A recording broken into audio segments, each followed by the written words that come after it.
یہاں پر آپ نے دیکھ لیا آپ کی کیا عزت ہے.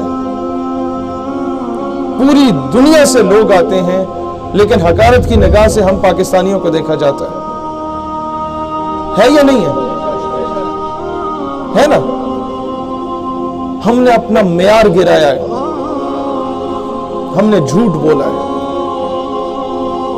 اور پھر ہم نے جھوٹوں کا ساتھ دیا ہے. آپ کو بھکاری سمجھا جاتا ہے نا؟ کیوں؟ اب ایک لطیفہ سا ہے, اس میں شاید آپ کو ہنسی نہ آئے, لیکن اگر آپ اسے سمجھ جائیں تو آپ کی آنے والی نسلیں سنور سکتی ہیں. اب غور سے سنیے گا کہ چاند پر ایک اسپیس شپ جا رہی تھی. اسپیس شپ میں امریکہ سے جا رہی تھی, 6-7 سائنسدان تھے اور ایک ٹونی نام کا کتا موجود تھا. وہ خبر جب دنیا میں لیک ہوتی ہے نا کہ انسان چاند پہ جا رہا ہے اور ساتھ ایک کتے کو بھی لے کے جا رہا ہے, تو پوری دنیا میں جشن منایا جاتا ہے کہ اتنی ترقی ہوگی سائنس کو. تو یہ ساؤتھ پنجاب میں لیا بھکر کا ایک علاقہ ہے. وہاں پر ایک بابے کو جب یہ خبر پہنچی نا تو بابا بدوائیں دینے لگ گیا کہ اللہ کرے غرق ہو جائے, تباہ ہو جائے, چند نہ پہنچے.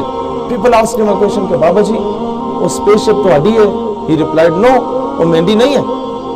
اسے جڑا کتا جا رہا ہے وہ تہاڈا ہے؟ کہندا نہیں وہ بھی میرا نہیں ہے. وہ اسپیس شپ اس جڑا فیول ہے, جڑا پیٹرول ڈالا گیا یا ڈیزل ڈالا گیا وہ تہاڈا ہے؟ کہندا نہیں وہ بھی میرا نہیں ہے. تو لوگوں نے پوچھا بابا وقت تینوں تکلیف کی ہے, وہ اسپیس شپ جب چاند پہ جا رہی ہے تو آپ کو کیا مسئلہ ہے, کیوں بدوائیں دے رہے ہو؟ اب غور سے سنیں. اس بابے نے کہا کہ بیٹا وہ اسپیس شپ اگر خدا نہ خواستہ چاند پہ پہنچ جاتی ہے نا, اور چاند پر چاند کی اپنی مخلوق پہلے سے موجود ہوتی ہے, اور 100 مرتبہ خدا نہ خواستہ اس اسپیس شپ سے اگر سائنسدان کی جگہ پہلے کتا باہر آ جاتا ہے تو کہیں چاند کی مخلوق یہ نہ سمجھے کہ زمین کی مخلوق ایسی ہوتی ہے, کیونکہ وہ کتا چاند پہ زمین کی نمائندگی کر رہا ہوتا ہے. اپنے نمائندے اچھے چنے کہنے کا مطلب یہ ہے. جب آپ کا حاکم وقت پچھلے 20 سالوں سے ہر حکومت میں جا کے کشکول پھیلا رہا ہے, کبھی ورلڈ بینک, کبھی IMF, کبھی امریکہ, کبھی برطانیہ کے گوٹے گٹوں میں بیٹھ رہا ہے, تو پوری دنیا آپ کو بھکاری سمجھے گی. اور جب ترکوں کا حاکم وقت ڈونلڈ ٹرمپ کو جا کے آنکھیں دکھاتا ہے نا تو پوری دنیا انہیں غیرت مند سمجھتی ہے. نادا گر گئے سجدے میں جب وقت قیام آیا. آج یہی پیغام ہم حاکم وقت کو کہتے ہیں کہ جناب دلیر بنو, پوری قوم تمہارا ساتھ دے گی, لیکن بنو دلیر. ٹیپو سلطان ٹویٹ کر کے کشمیر نہیں آزاد کراتا تھا.